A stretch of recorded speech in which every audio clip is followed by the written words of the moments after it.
We're doing big money questions. Big money. Money. $100 million brand questions. Not all of them are $100 million brands, but all of them scaling fast. This is all the questions from our big brands that wrote in. So Cool. only 4 questions on this episode.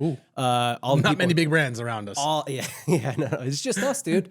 Yeah, there's no room for the big brands around us because our brands are so big, right? All right, I'll do the intros. We got John Coyle, former Triple Whale, former agency owner / seller, currently at what's the name of the company? Royal Bread Company. Royal. Good job Bread on the Co. intros. I don't know why I blanked on that one. He's killing it there. VP of marketing. Then we got Nick Shackelford, pro debate moderator, involved in Breeze, involved in selling and buying companies and owning companies. OG in the Facebook game. And then you have me just selling hats for dads. Let's get it. All right. First question. Love it. My business has grown by 10x in both of the last 2 years. Oh my God. Crazy, yeah. But now I'm reaching the limits of people who will buy my products. My market is teens and tweens who are into a major sport. If you know who it is, don't say. How do I develop products that reach a wider range of people without alienating my core audience? So we have an aging demo that are buying a lot of their stuff. Yeah, teens and tweens. I mean, I think they keep staying relevant to the next set of teens and tweens. God, this is a cult. They You know are. what I mean? I know what you mean. This is such a cultural play. Like you have to be cutting edge. How I actually don't know how to do this because we only sell to the upper echelon of people that That's are true. already I kind of sell to understanding people of with money. Yeah. He sells to people whose parents have money. it. You do? Okay. That's tough. Yeah. That's interesting. Well, why not keep selling to new teens and tweens? I think I think it's like, oh, this is a refreshing. I think he's saying I'm reaching the limits of the refreshing market. Oh, okay. You know what I mean? Like, Oh, gotcha. there's people who are between 12 and 18 who likes he wants us. those current teens to grow with him.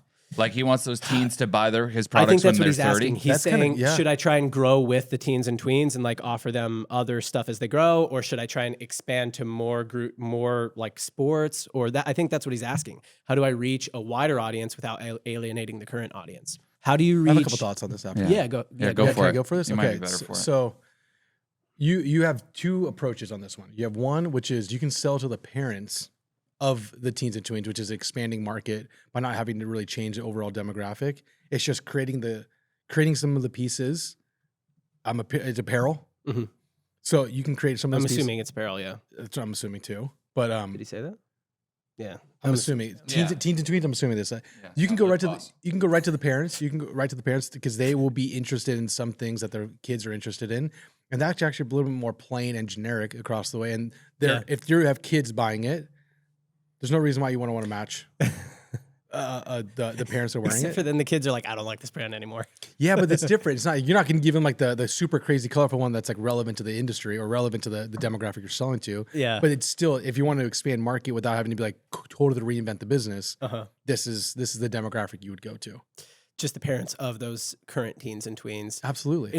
And I think okay, yeah, that's a good one. I think you have to start there. Yeah. I think that's the easiest path of like continuing to sell. Second is how many more things can you keep selling to these people? Like the 18 to 25, like they're aging, just like how would Nickelodeon keep running the same exact cartoons as the aging demographic. I'm a 90s kid. I'm not watching a bunch of cartoons, but I love my son watching Blue's Clues.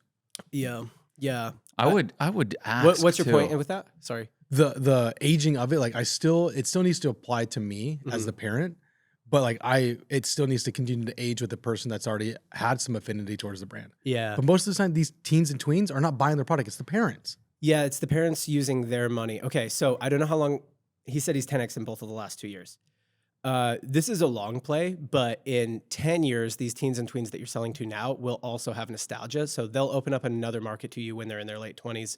They're maybe having their first kids. It's why you have to crack selling to the parents right now. Yeah. So that will already, I think, come back around even if you don't crack it. But I think a great way to crack selling to the parents right now, just to kind of like play off of that idea a little bit, is sell something to the parents that's like funny to the kids. You know what I mean? That's like, I don't know, if you're selling like cool basketball stuff to the kids or whatever, like some shirt that says like ball unk to that, like be like, you know, something like that where washed baller. Yeah, washed baller or something like that. Like Sun beat me last year or something like that. Yeah. Sun still can't beat me. Sun still on can't the beat me. flip side of it. I still beat him one-on-one type of thing, right? Like Coach. that kind of thing that the kids will kind of think is funny if their dad wears. So you're not degrading the brand by like making it cool to the like, because if the parents start thinking it's cool, then the Kid's like, 14-year-old's like, that's not obviously cool. you lost it, guys. Yeah. Yeah, What if you go more literal? Like if you, I'm assuming at this point the person has a big community that I can speak to, and probably like you know, top 100 customers that they could email, and even speak to them around like, hey, we want to, like, we understand you guys are getting this stuff. We understand you're the wallet. So, and we want to say thank you by developing some products for you. Yeah. And then actually, like, I don't know, sometimes, what are we watching? We're watching some show recently, Platonic on Apple TV. And there's this mom on there that started a t-shirt company that says, don't ask, don't get. And everybody's like making fun of her. And then as the show progresses, More and more they're people like, wearing it. no, the more people realize that saying is true. So they're like making fun of her, like, oh, motivational Helen over there with her don't ask, don't get t-shirt. And then like, they're like, damn it, this is actually true. So like, don't ask, don't get. I would recommend this person like actually goes to the customers that have spent thousands of dollars, understanding that they are the parents, and being like, psst, come over here. We want to develop something for you guys. Yeah, what would you want to like? What would you want to show up in your tweens order that's also for you? Yeah. I think brands get so big at times, and sometimes it is harder to come down to a little bit like humility and ask. But brands get so big that they forget that their main powerhouse is their customers that can tell them exactly what to make. What is your stance on like that idea of like just ask the customers versus the like sort of the Ford statement of like, if I would ask people what they wanted, they would have said faster horses. You know what I mean? Like I think some people have the view of like, they don't know what they want yet. I'm making it, and then they will know they want it once I've made it. Yeah. Yeah. What are your thoughts on that? Is it just, it's a balance, or it's, you do both, you try both, see what works? Yeah. Personally, I would go into asking first. And Same. Seems easier. And it's not like you got to really like gauge the reactions. Because if one person tells you, oh, we'd love leather jackets, or, you know, some weird answer, you're like, damn, we got to, like, you have to have a mass answer, right? So like when you go to the Dad Gang community in the Facebook group and you say, hey, what do you think about this design? If you get 15 comments of guys who are like, love it, love it, love it, love it. Not enough. Not enough. You said something the other day, it's like 100. If I get 100, then that's signal. So likes, you come up with comments, a number. Feedback, like interact with them. I think, I don't know, brains like forget to just go have a conversation sometimes. Yeah. And like we talked about calling customers and all that kind of stuff. Just asking like, hey, we appreciate your support because you are the support. Yeah. And we want to start making some stuff for you guys.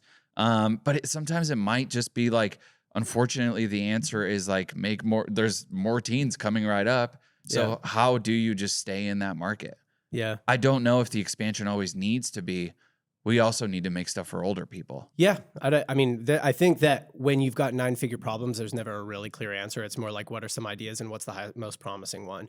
The last one I'll say for sports is probably getting into some sort of event.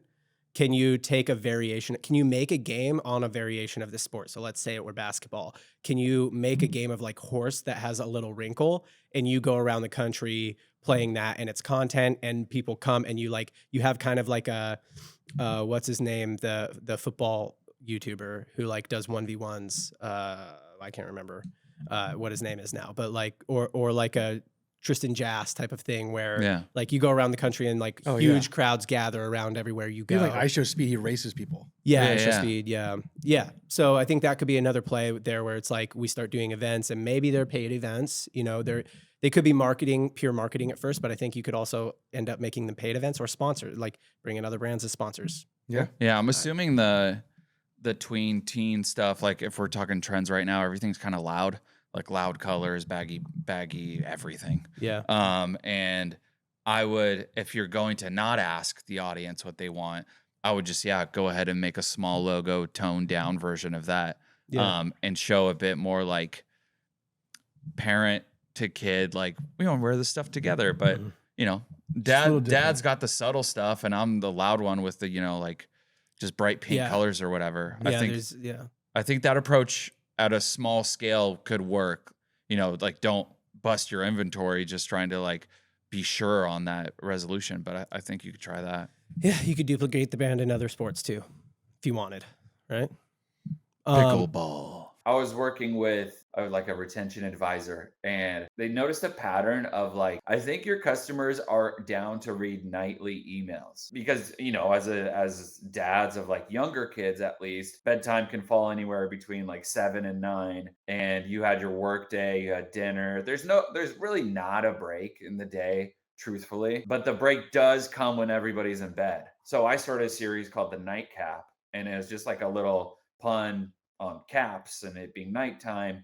And that's it's just dad stuff. What's the series? Company update, what we've been up to, what's coming. We'd love to, you know, show appreciation for everybody that's helped get Dad Game to the point that it is. And it's just a nightcap. It's not like nightcap, buy this hat. It's more like nightcap, how you doing, man? Like, this is what's been going on over here. Hope you've been great. Thank you again for the support. We do have these hats on the site if you want them, but just want to say what's up. Like that's the series. You obviously use Attentive to do that. Shout out to Attentive sponsoring the show. If you haven't yet, go check out Attentive. All right, back to the show. The next question. I just hired my eighth full-time team member. And as the company is growing, I'm wondering if I should be continuing building remote or go to in person. Currently, everyone is located in the same general area. Well, I did that so that I could go to in person if I wanted. Smart. That's a great. They're all at home, but in the same state or something. Close enough that that he could go to maybe a hybrid or an in person. Where are you at? All the companies you've built have been remote. Everything I've ever built has been remote. I mean, you and your co-founders. I've been remote since like 2018. So I mean, the question's being asked to a very remote room. Can anybody make the like real good steel man for building fully in person? You were at Common Thread, fully in person. No special. I think the speed at which Breeze were hybrid. Like every quarter we'll meet with leadership, and eventually it'll be per team meeting on occasion, whole group together on occasion, and leadership on quarterly. So we are definitely both, and we have different regions of people. I'd call that like off sites though. Like you don't have a regular cadence. You come like hybrid. I think of as like there's a couple days a week we all go to the office. Yeah, I'll agree with this one. I think which I actually think that's very important for a remote side note. But yeah, the work that gets done, it's really, really difficult to recreate the energy and the camaraderie and the commitment to solving a thing in person. Yeah. Now we all also love our lives. I also love being able to see my family or do whatever I want at a certain period of time. If you are not, you're sacrificing the commitment. You're sacrificing the lifestyle to be in a group for like a little bit more productivity or like a little bit quicker work, but then they're leaving their family. So maybe they're frustrated. So like, I don't even know if that's a benefit of all being in person, especially if you start remote. When you all of a sudden become non-remote, there'll be a lot of resistance on that. Yeah, and since this person's saying that they're all located in the same area, I'm guessing that on hire he was probably saying like you might need to be. We might go to in person. So I think that's. I'm guessing that if he's done this, it's there's at least a little bit of a level set that like this could be coming. But yeah, you're right. If you do a RTO to people, like a return to office, where they have to like, oh, I know you live over in North Carolina now, but guess what? Move back to California in the next year or you're fired. Yeah. There's definitely going to be resistance to that. Yeah, they'll be out. I like the soft approach to it. Like, hey guys, I found an office space, and if you want to come in, like I'm going to be there on Wednesday. And if you want to come in and do some teamwork, let's get it. And then like see what happens. See what happens, because we started doing that. EJ and I started doing that and going into an office, True Golf Shoes, which is like a company out of Tacoma, and our buddy owns it. And he's like, we have so much office space that we don't use. Just come in. And EJ and I started enjoying it because we could just like, instead of texting all day, we were just like solving things, making new content. All this stuff was happening. And then out of nowhere, I was like, EJ, should we do 2 days next week? That was fun, you know? And then some days some weeks we just like won't go in, but it's just having the availability of that option. And then you might find that your company culture just like naturally develops to that. Yeah. Or it doesn't. Or it just naturally doesn't. You actually find out that, oh wait, these guys are way better remote. Yeah. And then we'll do retreats or whatever, like every once in a while. Yeah. I think that to this guy's scenario, a casual approach Yeah. would be nice. Let me ask you guys this. What type of work do you think gets done better remote, and what type of work do you have a thesis on, like what kinds of things get done better remote and what kinds of things get done better in person? Yeah, I think creative work does better in person. Same. I think analytical and busy work gets done better at home. Agreed. Ideation too. Just Ideation. around creative. Anything collaborative problem solving gets done better synchronously. Yeah. Yeah, Like, I think like- my ops team and like my finance team, I think they should just stay where they're at Mhm. Yeah. and never get out of the dungeon. Yeah. Just Just you could stay lock in them. the sheets. Stay in the sheets. Be If a you freak could in those lock them to sheets. their desk, that would be nice. Ideally, Yeah. they should apply handcuffs onto the Yeah. keyboard. But I think you're right. I think the creative team. You have a code to release it every day. Your at like finance team 6. just quit. Breaking news: Freeze finance team quits. Yeah, sorry, I interrupted you. What were you saying? But I think that's the creative thing. You want them in person. There's like this power of like, oh, that's true. What about this? What about this? And it kind of feeds on each other. Yeah. You can fabricate that on a call, but you're like, did they just have an argument? Is their kid crying? Am I trying to tune in? Are Yeah. they ready? Are they prepared? There's just more oomph when you come in person. Yeah, I agree. Or anything where you're just trying to like come up with creative solutions to a problem. Content especially is Yeah. like I have cool like floors and a deck and like there's Yeah. so many things you can do around your house for content. And then when you get in person too, say we're like launching something, then like EJ might chime in an idea from an operational standpoint that we could add into the launch, which Mhm. gets my marketing mind going. Yep. And I don't know, there is something special about in person, and remote, let's not forget, is fairly new to the world in general. Yeah, I'll give a final word on this, and we'll move to the next one. If I had to hard stance this and say you have to go fully in person or fully remote, I would say if you're looking to build $1 billion company, I can't think of one that's fully remote. Nope. So you're probably going to have to go fully in person. If you're looking to build a lifestyle business for everybody involved that can still spit off plenty of cash, but you guys might not be able to creatively problem solve as well, remote is absolutely fine. Yeah. If you like it better. Cool. Next one. Like, let's talk app tactics, things that you do to drive revenue through the app, or things that make the app worth it to you. The ways that you feel it drives incremental revenue you wouldn't already be getting. Yeah. Hit me with some of those. Yeah, I think for one, Fuego's awesome because when you're sending a notification to somebody's phone, Mhm. it's getting in there directly. I mean, success rate has to be 100% pretty much, getting that little red notification on their phone. And it pushes. So that push notification is free. That's a big thing. So Yeah, you it text is. somebody, it costs money every time you text somebody. Email somebody, it's a much smaller amount, but it costs like a push notification is free if they opt into push notifications. And the other thing, Fuego was a lot less than any competitor that builds you an app. That was the other thing I was afraid of, was like an app. Oh my gosh, that's so much dev work and working with developers and so much time. And then when I heard of Fuego from a friend, he explained that his app was live in like 3 days. So I talked to Rafi over there, and he's like, yeah, just give me like a general outline of what you want the design to be. And I told him, go look at our website. There's not that many complexities. And we worked on like just a quick, simple design concept, and his team had it whipped up really quickly. And we were live, I think, within like 5 days from when we Nice. met. For a brand that's doing close to 100 million in revenue, Wow.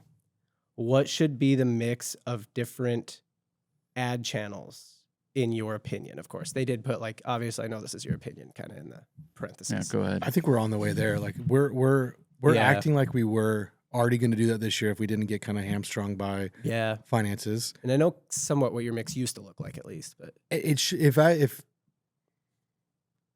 Genie in front of me, I would go right back to that mix, dude. It would Okay. predominantly, lion's share of this was, I would say at this point, 40% Meta. yep. Well, then we have 30, 35, 40, somewhere in there. Yep. I think so, just because like there's way more. We have more products to sell. We now know how to Yep. sell them better. How many offers are running? 40% primarily driving from the Meta. Yep. Then we have right beneath that like some sort of mix of search. Yeah, go on. Yours was Google and AppLovin neck and neck. Correct. And there was a time when AppLovin should have been more than Meta, but then like turning that off, like we did a little bit of incrementality about it, and like leave it now, leave it. Anyways. I always think whatever the pillar channel was, hard for me to believe a different channel's beating it. Like the Yeah. pillar channel the business was built on, you know? Well, and that's why Yeah. I was like Meta, Google, But then Google's was directly correlated with scale depending on how much we spent on Meta or AppLovin. Yeah, Google is a drafter, but like AppLovin and Google were your second two, and I would say if you were 40 on those two, I'd say Google and AppLovin were both at like 15. So then you got 70 right there. And then we have Snap floating around with TikTok or with Twitter, and we haven't had anything crack TikTok. So I think TikTok Shop specifically, spending on that ad channel, including like cost of influencer, needs to grow. That in itself needs to be closer to like 10% over overall mix, because the cultural shift of spend on TikTok, halo effect on Amazon was so important, bro. And you can scale Amazon as much as you can, but if you have no organic search, which we saw in this most recent Prime, we were down because we were not spending on ads. We were not getting discovery. We were not spending on TikTok. Amazon Prime was flat for us because we did not spend enough on other channels. Then the last thing, we have affiliate. Affiliate should be a huge percentage. Now that's not ad spend, but it's commissions. It's still going to take it away. I was actually that was going to be my follow-up question, is there are some spend channels that don't show up in your like quote unquote dashboard, like if you're spending on podcast or you're spending on affiliate or something like that. So I was going to ask those as a follow-up. Yeah, creator. Podcast creator was kind of right there in my head, but influencer a lot of times won't show up in your like dashboard of ad channels. So it might be like 40, 30, 10, 10. Yeah. 10, 5. What was the 30 in your brain? 30 was actually, so 15 Meta, 15 Google, 15 app. Yeah. And then app will probably go like 20 and climb up. Yeah. So that's what yours was, but you're saying you think TikTok should maybe overtake Google and AppLovin. I think so, because the halo that goes on to Amazon and marketplaces, and this doesn't even, we have no spend on, no, we're wholesale, right? I'm assuming to get to the size, they're probably some retail mix too. Got to be a little bit in there, right? Got to be a little bit of spend in that. You're gonna have to spend in channel. You're gonna have to spend in person. Yeah. Do you have any thoughts on this? I was just gonna run more Facebook mainly ads. ask you, because I'm not in this arena, but I was gonna ask you, what about like Universal Ads or any of those like TV streaming platform mix? We've been thinking about this too. I think because we know we can push Meta more and AppLovin more and these ad channels more, that the TV source is in itself an ecosystem that needs to exist. Landing page, there's an offer there, and that's going to take more time and commitment. Yeah. I'd rather allocate that towards TikTok because that's more closer to social experience before going there. But I do think it's part of the mix. Yeah. I think, dude, connected TV, YouTube on TV would be that's all I watch. I don't watch TV. I watch YouTube. Mm-hmm. Yeah, I can't. I mean, outside of live sports, I don't really tune into the news or anything like that. So it is a part of the mix. I don't know how much it is. It's definitely getting some budget. I remember when Hulu came out with their first self-serve ad platform.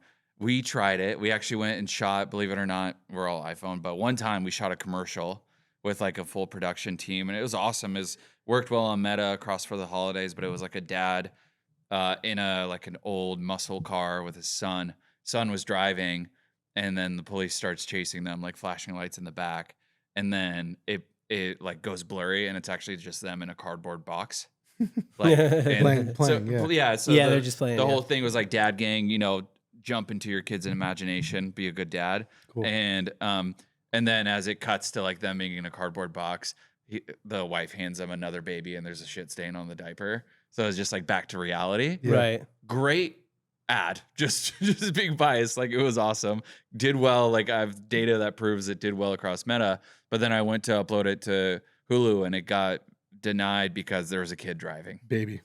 Yeah. Because the toddler was driving. Oh, what? See, the rules and regulations there are so much different because it's TV. And then I fixed it. We like fixed all these things, and then there's just like so many regulations to the point where like I went through like 7 revisions with my Hulu rep, and there's just like you're just I'm like, not doing this. I'm just gonna run a Facebook ad. But I think today, I think it's like Universal Ads or a couple other guys. They like almost have like Meta dashboard type self-serve platforms. They're trying that you could just be up and like through Roku, Hulu, Apple, and all those places like fairly quickly. Yep. And it's really good for geo. So like if you are a local business that's only in one location, or certain breeze like locations, I think that'd be good. I think so too. Yeah. I think there is a local angle. And he's kind of clarified there's no hard and fast rule. So I'm trying to like distill my thoughts succinctly here, but I'll put it this way.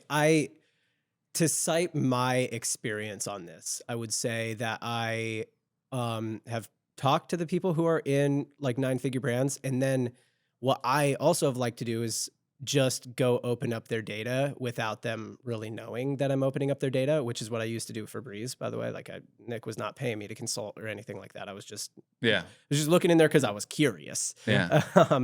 And sniffing around.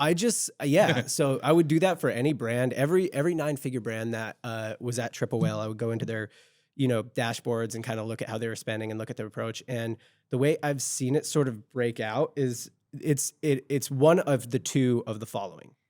One, they're like very spread across channels, and there is no dominant paid media channel, and it's like kind of like Breeze, but even more democratized, where it's like 20%, 22%, 18%. And it's like all these channels are just like more even across the board. Yeah. Or it's like the opposite, where one channel is 70% at least, and every other channel is like 5 or something like that.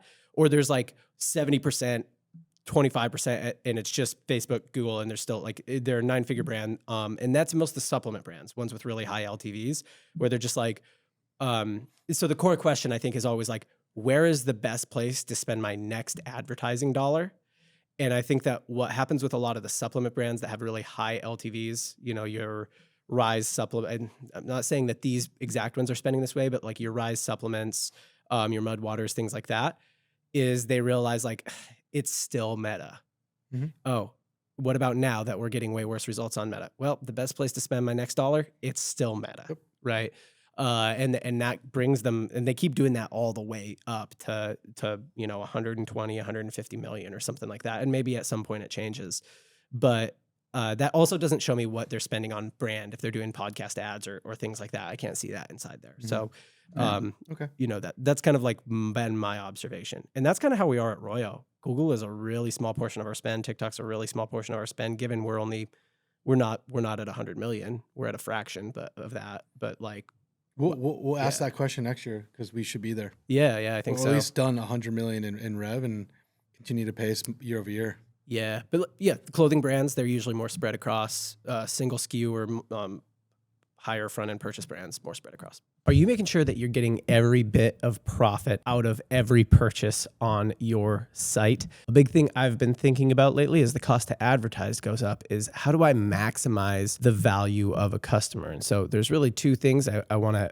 maximize their average order value when they are making a purchase on my site. I also want to maximize the repeat purchase rate and the speed of the repeat purchase rates. So a big thing people don't think about is how quickly their customers are repeat purchasing. They're thinking about how many of them are repeat purchasing, but not how quickly. Recently, I've been using Redo's post-purchase order tracking tool to make cross-sells on my order tracking page. So that means when I send the order tracking link to my customers, I'm making cross-sells on that page, and they're getting product recommendations on that page. Now, this is pretty big because that order tracking email, that is one of your most clicked emails. So that is prime real estate. You got to be using that real estate to make cross-sells and make offers. Most people think of Redo as a return software, but they're actually sort of this all-around post-purchase platform. They're there to help you maximize profit from your past customers, period. The post-purchase experience is something I've been thinking about a lot lately. So I actually made a checklist. It's a 10-point checklist of the 10 things I do to maximize value from a customer after the purchase. You can grab that in the link below this video. If you're on YouTube, you can click below to grab that. Or if you're on an audio platform, you can of course grab it in the show notes. Just tap down there and you can get my 10-point checklist for maximizing post-purchase profit. That is an excellent alliteration. Let's get back to the show. All right, this is the last one, guys. There's only 4 questions on this one. Cool. Rip it. It's a related question. What is the right time to spend dollars on brand advertising? And how much of your budget do you spend on it? There's a couple of chatters around this. At levels, yeah. Like let's go through the levels, yeah. Because I think about the level 1, nothing's working. I'm just getting going. Sales are most important. Like I would say 100% of dollars being spent, get sales. Yep. Then you start to hit like your first little threshold around, you're trying to get like 3,000 a day. That's like 100,000. Yeah, that's 100,000 a month. Yeah. Right? Like, that's a really big lift. Like how do we cross that? Okay, like I probably have a couple angles that are working. We know we're driving revenue. I probably should invest a little bit of like top of funnel, a little bit of like, can I get new people interested in my product that have not been buying it based off the value props I've been selling. Even if it's a little less efficient, but it gets more new people in. Yeah. And that's without me launching new SKUs or launching new products. So I think that first tier is like that $100,000 a month. And even because before that, it's just like, I need to get sales. Yeah. I need sales. That I'm not profitable. I'm not growing. I'm not where I want to be. Get sales. And so that first threshold, I think, is like, that is when you start creating a couple pieces of more branded like content, not direct.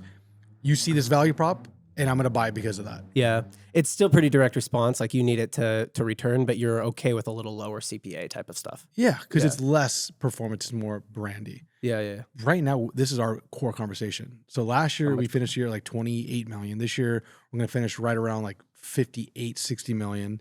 And we have one person focused on like, guys, this is very performance. Like we need more brand building exercises and spending on community and culture. Yeah. But that's because our business was built off of performance. Yeah. And you're all performance marketers by trade. Correct. And so like we have a guys like Bart where like I would argue he spends almost all on brand outside of the $20 get the hat right now. That's performance. He's not running spend X, get Y. He's with everything he builds has brand in mind. There's times where I haven't asked him like, that isn't brand, that is performance. I think Bart's dollars are spent toward, I think all of Bart's assets, if I'm going to kind of change what you're saying a little bit, all of Bart's assets are what I would call like brand performance assets, where they're like, this is an asset that builds brand, but he's still spending it on like conversions objective, like trying to hit a ROAS or a CPA. Is that accurate? Yeah. Kind of. Okay. I think it's like creative dependent. I try to blend, performance with brand. So like I'm explaining what the brand is and telling stories and then working with people that also tell the story while putting spend behind it. But it's brand first. So you've been spending on brand the whole time, basically. Yeah. Yeah, pretty much. I have not built a landing page in my life. Like, okay, performance for you would be like you bought 2 hats, get 1 free. Yeah. It's like offer manipulation and all this like testing stuff. Yeah, he's not doing that. No, not at all. He's doing like, this is a dope looking hat. Do you want to buy it? Yeah, and we do a ton of collabs too. So it's like I try to marry like brand empowerment with sales at the same time. So like, if I'm working with like a big athlete and I'm selling a hat with that big athlete, I'm growing the brand and the brand reputation and everything that comes with it by working with these awesome people and at the same time getting performance off of that. Yeah. But I lift the brand a lot more by doing stuff like that. I think the thing he's asking, if I were to reframe the question then, is probably more like, okay, when you run ads on Facebook, you're mostly using like what I would call like a direct response objective conversions. You're trying to drive purchases. Same with Google, et cetera. Yeah, it's like awareness stuff. Yeah, when do you start spending dollars on awareness, or when do you start? I started with only awareness. That's right. There's spectrums on this one. Yeah, right? yeah. At the beginning, we've subscribed. We think it's an approach and strategy to go brand first. Yeah. If performance is showing through engagement, let's see if it works for conversion. That's like the very beginning. I think there's ways and plays you can do that all the way through, but it's dictated on like how much money do I have to spend or how much profitability do I really need. Then you get to guys like Jones Road or Ridge or Grooms, where these guys are in the hundreds of millions. Dude, those guys are tapping out. They need to start discovering. What are they talking about? First impression ratio, or like one of the things Cody is preaching that I'm still trying to get my head around is impressions per new accounts reached. Yeah. No one's talking about that. Like Cost you're not talking per new until accounts reached. You're not talking that until you get to hundreds of millions in spend, dude. Yeah. And that's if I think that, okay, what if we widen the aperture of the conversation away from Meta? Because I think a lot of people are on Meta. Should you spend on like awareness so here we go. or traffic or like influencers or TV, you know? I'll talk about this even because we're doing it. Like, we spent $150,000 on South by Southwest. Right. That's I would call that a brand. What is that? What is brand play, I would say. Yeah. Okay, right. But then you're like, what is that going to do for the in-market performance of where we sell our drinks at? We hope to God see a lift. Yeah. That's a decision that we made. A lift that you won't be able to measure that well. At all, dude. Yeah. And even with some podcasts, like we're on a couple of these, and like there's got to be a way to understand and measure the halo effect of brand pull-through of our ads on .com. Yeah, there is. Is it going to be perfect? No. So if I'm spending every performance dollar I'm spending is brand dollars at retail. What is that? Yeah. How much is that end cap? That's brand. I think your answer is when you are, if you're early, is like, does your brand have real meaning? Does your product have real meaning? Like if you're selling wallets that flip out, like you've been showing, like that's hard to like get emotional around, right? Yeah, I'm not going like, oh my God. I want but that, but Breeze is like changing the way that people consume, whether they're like moving away from alcohol or whether they're doing flow state stuff or anything like that. You're changing human lives with it a bit. And then I'm empowering fatherhood. Like you have to lean into like your brand or company if it has real, true human meaning. Yeah. If you're selling problem solving products, that's pretty cold. Like it's going to be like, you should go full performance on that one. Yes. But if you have emotion to whatever you're selling, then lean into brand a lot more. Because what's confusing here is like people are mistaking that they should be spending or they're not doing enough on brand because they think they have a brand. They might not have a brand. They might have a product that it's selling that people are buying because it does a certain thing. Yeah. Okay. So I'll flip this question to the question that I have for Royo, because this is what we're talking about internally at Royo right now too, which as I think you are as well at Breeze. The question is that I have is, okay, if we're defining performance and brand, what do I hold the dollars I spend accountable for, and how much do I hold them accountable for that? Right. So if I spend $150,000 on a South by Southwest activation, what do I want? Like, how will I, at the end of that, I look at that and say, that was a success, or that was a 7 out of 10, or that was a 2 out of 10, right? Like, a lot of your dollars, you're kind of holding them accountable for like a ROAS or a CPA, and this is, you're like, okay, here's how I know it might not be perfect, but here's how I measure what I hold that dollar accountable for. I think that when I say how much should go to brand, how much should go to performance, I'm saying, I'm talking about the dollars that I don't really hold that accountable. I don't hold them accountable for making me more dollars than I spent, and I don't just how do you measure it? Yeah, and I don't hold that accountable. Basically, I'm like, I'm not trying to measure their return very much. How much of my budget should I spend on that? Those things that I'm not really trying to measure the return. Wow, that was a lot of words. Yeah. Well, I'm working through the definition in real time. Yeah, I think what happens is we have this is what Amy's sole job is. Like, we hired someone that like has been there, done that, because we don't know how to do that. Like there's basically a score that you are putting on per channel and per customers generated from that channel. And it's like $1 on Meta is equal to maybe $1.5 in return. Or $1 on AppLove, it might be worth $0.2 there. And then all these impact what retail sell-through is. She's like trying to build a model and like score it based upon how much revenue is being generated from retail. Dude, that's so hard. Yeah. So hard, because then you have multiple channels to run this against. Yeah. So what you're trying to ask is how do I hold every single dollar that I'm deploying accountable for revenue generation? That's not what I'm asking. You just said, how do we justify spend on brand? No. That's not what I said. I said there are certainly some dollars that I don't hold accountable for making me more dollars, right? Like if I do a South by Southwest activation, I'm not necessarily expecting to be seeing a measurable return out of that. How much of my budget should I spend on that kind of stuff? You know what I'm saying? But you still need it. Where the KPI is vibes. What is your fun budget kind of? Yeah, but the only way you get a fun budget to spend on non-measurable is if everything else over here is measured and making enough money. Yeah. It still is going to be measured. Right. Yeah, well, you don't have my the budget's right. derived from my revenue. You don't level have to the start right with. to spend on brand if you're not profitable on the performance side of things. For sure. Yeah. You've got to already be profitable. My budget is already derived by my revenue and profit. Like you wouldn't be losing a ton of money and being like, let's go throw 150 at South by Southwest. Yeah, this is a big money question. You got to already be profitable. You got to if you're like, I'm going to make it. Okay. What about this? What is this? I need to invest dollars into a Sydney Sweeney big production campaign. Yeah. Or do go pay 300 UGC creators. That's a more practical conversation about going, dude, am I going to spend on this big brand piece, aka influencer? Yeah. Or am I going to go get 500 creators that can work for me? At that point, that's like, ooh, where do I put the time? That's a real decision that I think a lot of brands actually have. Yeah. And the way that I would look at that is I would say, which one do I just want to do more? True. Okay. Yeah. And then let's say that was the Sydney Sweeney one.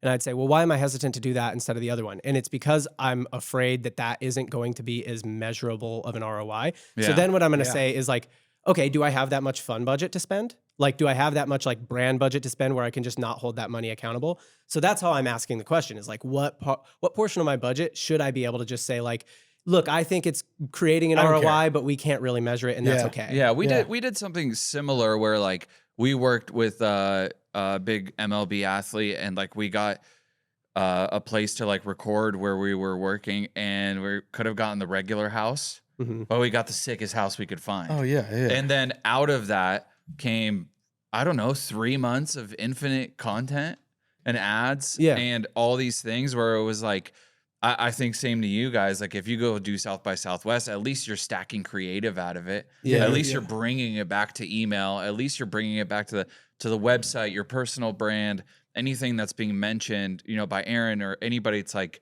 those assets are still being used long term. Yeah. That 150 may be gone that day because it's spent on that activation, but like make sure you're stacking like long lasting content out of those things. Yeah. This is a Jake Paul thing we did.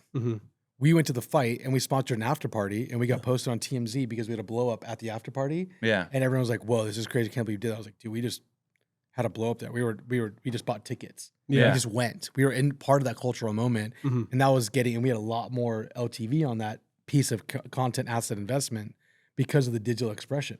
Yeah. There's a little bit of like, you never know. Like Totally. Like this feels right. Yeah. You never know what's going to come out of this. Like a Sid Sweeney. I hear these conversations all the time where like brands get a big opportunity. It costs a decent amount of money. And then somebody goes, well, at least we could spend that on Facebook ads instead. And Always. it's like, well, you could do that all the time. Like you can always spend on Facebook ads. So why don't you get better at that? Or let's go do this big impactful thing and risk it a little bit. I think that's what I'm saying. Yeah. Do you have a formula for determining that? I sort of do. I mean, it's not a perfect. It's a lot of thing, gut, but honestly. It's a call. It's a call. Yeah. I see it the same way as I see my like stock trading money. Really, is like I am going to set aside in my investment. You know, I'm going to do a bunch of safe investments, long-term investments, but I just know I'm a guy who's going to like hear a thing on a podcast and be like, freaking I'm in. leveraged up. Let's go, baby. And try and make a trade. And I think I see it the same way for brands. And then as the brand grows and your budget is derived as sort of a percentage of revenue, that fund grows. And now all of a sudden that Sydney Sweeney bill is like, no, we can afford that with our fund money. And that's how I look at it anyway. I don't know if that, what do you guys think about that? I like that framework, but now it's like, sometimes you just got to like roll the dice a little. True. And I think having visionary founders that like to see their product and things grow. Yeah. I feel like Liquid Death lives this. They're like, dude, you know, you could sell some They're raised marketing a lot, themselves though. on a lawsuit right now. Yeah. Okay. But listen to this. They've raised a lot. They could have been, dude, if we can figure out how to sell beverage with a decent brand online, I know Liquid Death doing the large swings that they did could sell something online. Yeah.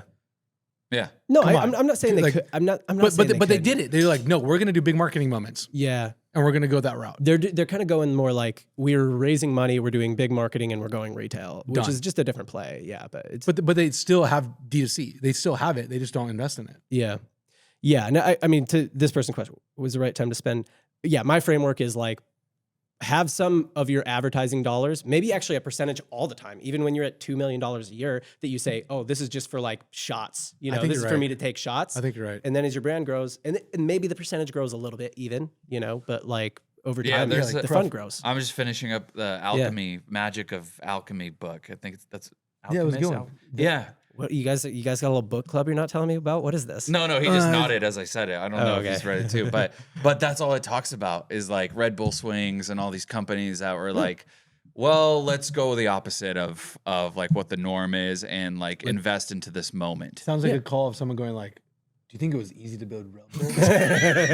Because when I got that, I was like, fuck, dude, you're right. You think jumping out of space was easy, Bart? Dude, Yeah. dude, those are crazy. Like, could you imagine being in these calls with these Red Bull guys and all of a sudden they're like, so you want to take it to the edge of the atmosphere and you want to jump and you're like, but what if he dies? And they're like, why don't we just put that into ads? And they'll be like, if he dies, it'll be such good content, dude. That's what crazy. I bet like, someone's like, dude, I don't want to say this, but if he died, that would be huge, right? Talk about giving you wings. Yeah. I will advise, stop doing that where like somebody has an idea and you're like, well, we could just spend it on more ads. Yeah, don't minimize it by doing the thing that you're always doing. Yeah. I think that's just an easy, like, let's move on to the next topic by saying that. I think that is give it room to breathe first before you say that would be the way I put it. Like, Yeah. let's let it breathe. Let's talk about it. And then eventually we got to get to this crux of this conversation of like, okay, do we just want to invest those dollars over here instead? But if the answer is already answered because you have a fun money budget, there we go. Dude, this is a Gary Vee investment. Yeah. Yeah. We could have not spent any money on that. We could have literally made the money and we invested it heavily in a name. And we're like, but guess what? We're running that everywhere. And I think it put us into a different category of going like, wait, that's a for sure. That's a business thing. That's like they got Gary. That's a big deal to a lot of people feel that way. So I think it is are we doing this? Are we doing this? Are we doing this? All right, here we go. Yeah. Cool. All right. That's it. 40 minutes. Bart's pushing away the mic. So if you guys enjoyed this pod, do not subscribe. Honestly, do not subscribe. But Don't do it. But if you were already on a podcast and you enjoyed that one, and then you also enjoyed this one as well, you should definitely then subscribe. If you've liked 2 episodes, you got to subscribe. Or if this one was just crazy good, hit it. Hit it now. Thanks, guys. Bye.